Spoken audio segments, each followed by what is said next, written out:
இன்றைக்கி இந்த வீடியோவில் மிக மிக அதிரடியான ஒரு ஜோதிட தாள்களையும் ஒரு இம்பார்ட்டண்டான ஆன்மீக தாள்களையும் இப்போ இந்த வீடியோவில் கடகராசினியர்களுக்கு பார்க்க போகிறோம்.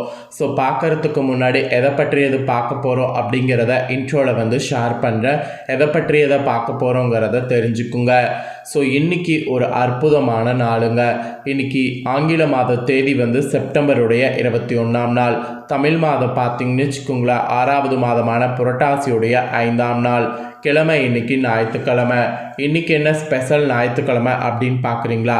இன்றைக்கி மகாலயபட்ச அமாவாசையானது வந்திருக்கு. அதனால் இன்றைக்கான ஞாயிற்றுக்கிழமை ரொம்ப ஸ்பெஷல் ஞாயிற்றுக்கிழமை என்று சொல்லலாம்.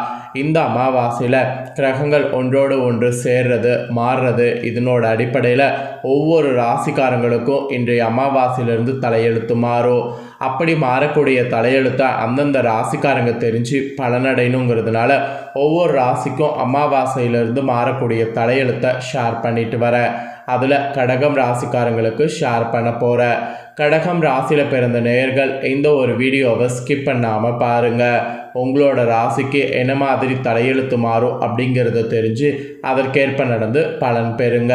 ஸோ கடக ராசிக்காரங்க உங்களுக்கு என்ன மாதிரி இந்த அமாவாசையில் அதிர்ஷ்டம் ஏற்படுங்கிறதையும் எப்படி நடந்துக்கணுங்கிறதையும் தான் சொல்ல போகிறேன். அதனால் கடக ராசிக்காரங்க எந்த நட்சத்திரத்தில் பிறந்திருந்தாலும் வீடியோவை ஸ்கிப் பண்ணாமல் பாருங்கள். உங்களுக்கு சொல்லக்கூடிய தாள்களை தெரிஞ்சு அதற்கேற்ப நடந்து பயன் பெறுங்க. அதுக்கு முன்னாடி இந்த அமாவாசை சாதாரண அமாவாசை கிடையாது. ஒரு சக்தி வாய்ந்த நிறைஞ்ச அமாவாசை. இந்த மகாலய அமாவாசையில் நீங்கள் செய்யக்கூடிய பரிகாரம் உங்கள் தலையெழுத்தை மாற்றும்.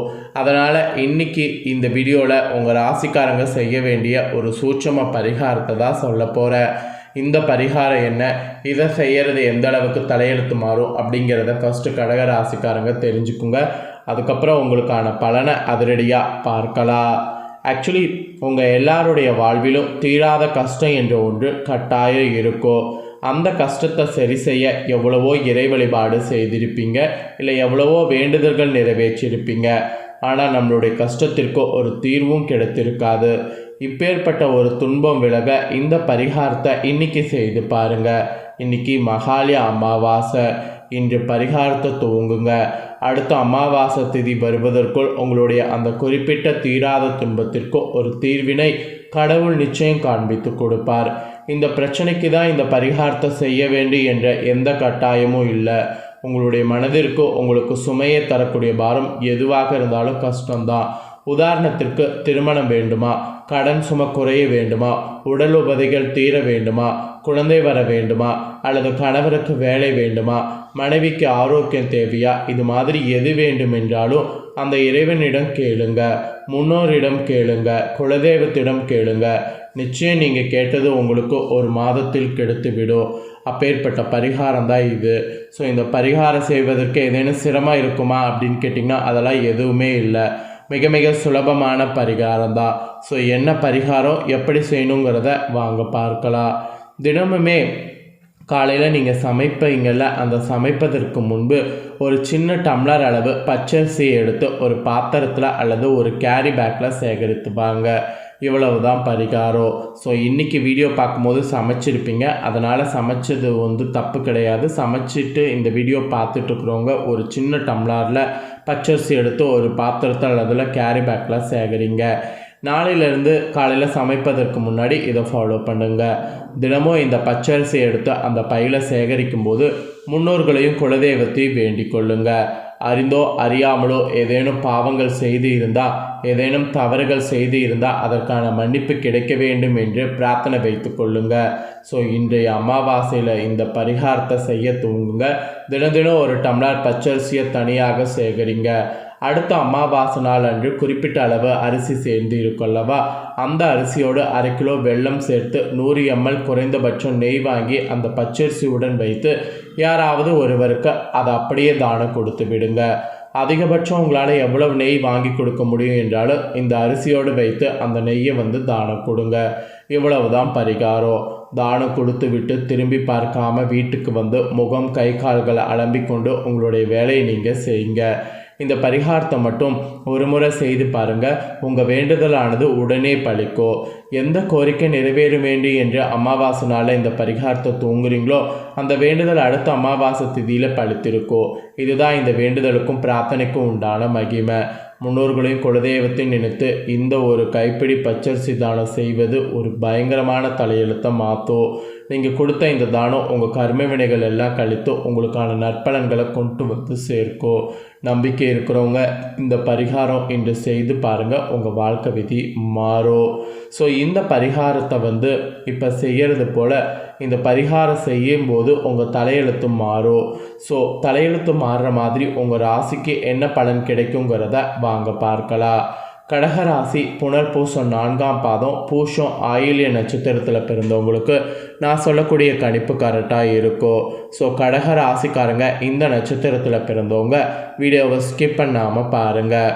ஃபஸ்ட்டு அமாவாசையில் கிரகநிலைகள் என்ன மாதிரி அமைஞ்சிருக்குங்கிறத சொல்கிறேன். என்ன மாதிரி கிரகநிலைகள் அமைஞ்சிருக்குங்கிறத தெரிஞ்சுக்குங்க. புனர்பூசம் 4ஆம் பாதம் பூஷம் ஆயில்ய நட்சத்திரத்தில் பிறந்த கடகராசிக்காரங்க உங்களுக்கு கரெக்டாக இந்த கிரகநிலை இருக்கும். அதனால் வீடியோவை கடகராசிக்காரங்க எந்த நட்சத்திரத்தில் பிறந்திருந்தாலும் பாருங்கள். ராசியில் சுக்கிரன், தனவாக்கு குடும்பஸ்தானத்தில் சூரிய புதன் கேது, தைரிய வீரிய ஸ்தானத்தில் செவ்வாய், பஞ்சமஸ்தானத்தில் சந்திரன், அஷ்டமஸ்தானத்தில் சனி ராகு, அயனசைன போகஸ்தானத்தில் குரு. இந்த மாதிரி கிரகங்கள் உங்களுக்கு வரப்போகுது. இது மட்டும் இல்லாமல் கிரக மாற்றங்கள் கரெக்டாக தைரிய வீரியஸ்தானத்திலிருந்து புதன் சுகஸ்தானத்துக்கு மாறுறாரு. இதெல்லாம் வைத்து தான் உங்களுக்கான பலன்கள் இன்றைய அமாவாசையிலிருந்து கிடைக்கும் என்பது குறிப்பிடப்பட்டிருக்கு. ஸோ என்ன பலன்கள் அப்படிங்கிறத தெளிவாக சொல்கிறேன், நோட் பண்ணிக்கோங்க.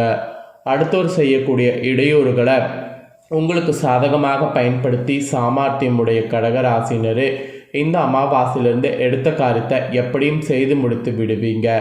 சுப செலவுகள் உங்களுக்கு ஏற்படும். வேலை காரணமாக வீட்டை விட்டு வெளியில் தங்க சூழ்நிலை நேரலாம். திட்டமிடுவதில் பின்னடைவு ஏற்படும். பணவரவு எதிர்பார்த்தபடி இருக்கும். பெரியவர்களுடைய நேசம் உங்களுக்கு கிடைக்கும். வாகன யோகமானது உங்களுக்கு உண்டாகும். அதனால் இந்த டைம் வாகனத்தை வாங்க பாருங்கள். தொழில் வியாபாரம் வாக்குவன்மையால் சிறப்பாக எல்லாம் நடக்கும். பழைய பாக்கிகள் ஈஸியாக வசூலாகும். புதிய வாடிக்கையாளர்கள் உங்களுக்கு கிடைப்பாங்க. அப்புறம் உத்தியோக தொடர்பான பயணங்கள் செல்ல வாய்ப்பு நேரலாம். உத்தியோகத்தில் புத்தி சாதுரியத்தால் மேல் அதிகாரிகள் கொடுத்த வேலையை சிறப்பாக செய்து முடிக்க முடியும். அதுக்கான ஆற்றல் உங்களுக்கு உறுதியாக கிடைக்கும்.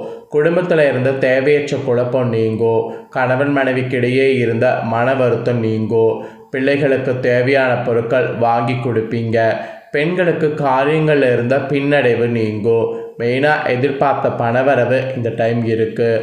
அரசியல்வாதிகள் கட்சி ரகசியங்களை வெளியிட வேண்டாம். தொகுதியில் அப்போதான் மதிப்பு கூடும். கோஷ்டி பூசலையும் தாண்டி சாதிப்பீங்க. அப்புறம் கலைத்துறையில் இருக்கிறவங்களுக்கு யதார்த்தமான படைப்புகளால் அனைவருடைய கவனத்தை ஈர்ப்பீங்க. வேற்றுமொழி வாய்ப்புகளால் புகழ் அடைவீங்க. சம்பள பாக்கிகள் கைக்கு ஈஸியாக வரும். மாணவர்களுக்கு புத்தி சாதுரியம் வெளிப்படும். கல்வியில் இருந்த தொய்வு நீங்கும். இதே புனர்பூசம் 4ஆம் பாதத்தில் பிறந்தவங்களுக்கு இந்த அமாவாசையிலிருந்து உடற் சோர்வு உண்டாகும். பூர்வீக சொத்துக்கள் மூலம் வரக்கூடிய வருமானம் தாமதப்படும். திருமணம் தொடர்பான முயற்சிகளில் சாதகமான நிலை இருக்கும். தொழில் வியாபார தொடர்பான காரியங்களில் எதிர்பாராத தடை ஏற்பட்டு நீங்கும். பணவரவு அதிகரிக்கும். எதிர்பார்த்த பண உதவி சேரும். உத்தியோகத்தில் இருப்பவங்க மேல் அதிகாரிகளை அனுசரித்து செல்வது நல்லது. இதே பூஷமில் பிறந்தவங்களுக்கு இந்த அமாவாசையிலிருந்து அலுவலக தொடர்பான பணிகள் தாமதப்படும். எதிலும் கவனம் தேவை. குடும்பத்தில் இருப்பவர்களோடு வீண் வாக்குவாதங்கள் தவிர்த்து சாதாரணமாக பேசுவது நல்லது. வாழ்க்கை துணையோடு இருந்த மனஸ்தாபங்கள் விலகும். நண்பர்கள் உறவினர்கள் வருகை இருக்கும். பிள்ளைகள் நல்ல அக்கறை காட்டணும். அப்புறம் ஆயில்யமில் பிறந்தவங்களுக்கு இந்த டைம் வீண் வாக்குவாதங்கள் தவிர்ப்பது நல்லது. கடும் முயற்சிகள் பலன் கிடைக்கும். செலவு அதிகரிக்கும். சாதகமான சூழ்நிலை காணப்படும். குடும்பத்தில் மகிழ்ச்சி நிலவும். மற்றவர்களுக்கு உதவி செய்ய வேண்டும் என்ற எண்ணம் உண்டாகும். விட்டு சென்ற நண்பர் மீண்டும் சேர்வாங்க. அதனால் மகிழ்ச்சி உண்டாகும். ஸோ இந்த மாதிரி தான் நட்சத்திரத்துக்கு ஏற்பவும் அமாவாசையிலிருந்து நடக்கும் என்பது குறிப்பிடப்படுது. ஸோ எல்லாமே உங்கள் ராசிக்கு தெளிவாக ஷேர் பண்ணிட்டேன். ஷேர் பண்ணதை நீங்கள் தெரிஞ்சிருப்பீங்க. தெரிஞ்சதுக்கேற்ப நடந்து பயன்பெறுங்க. நீங்கள் இதை பார்த்து பயன்பெறுவது போல் உங்கள் ஃப்ரெண்ட்ஸ் ஃபேமிலியில் இருக்கிறவங்களும் பார்த்து பயன்பெறணும் அப்படின்னு நினச்சிங்கன்னா வீடியோ லைக் பண்ணி உங்கள் ஃப்ரெண்ட்ஸ் ஃபேமிலிக்கு ஷேர் பண்ணுங்கள். உங்கள் ஃப்ரெண்ட்ஸ் ஃபேமிலியில் இருக்கிறவங்களும் உங்களை போல் கடகராசிக்காரங்களாக இருந்தாங்கன்னா இந்த தாள்களை தெரிஞ்சு இதற்கேற்ப நடந்து பலனடையட்டும். இதே போல் புதிய அப்டேட்டான நிறைய வீடியோ நம்ம சேனலில் போடப்படும். அதை எல்லாமே உடனுக்குடனே தெரிந்து கொள்ள மறக்காமல் நம்ம சேனலை சப்ஸ்கிரைப் பண்ணுங்கள், கூட பெல் பண்ண ப்ரெஸ் பண்ணுங்கள். நெக்ஸ்ட்டு வேறொரு வீடியோவில் உங்களை சந்திக்கிறேன். நன்றி.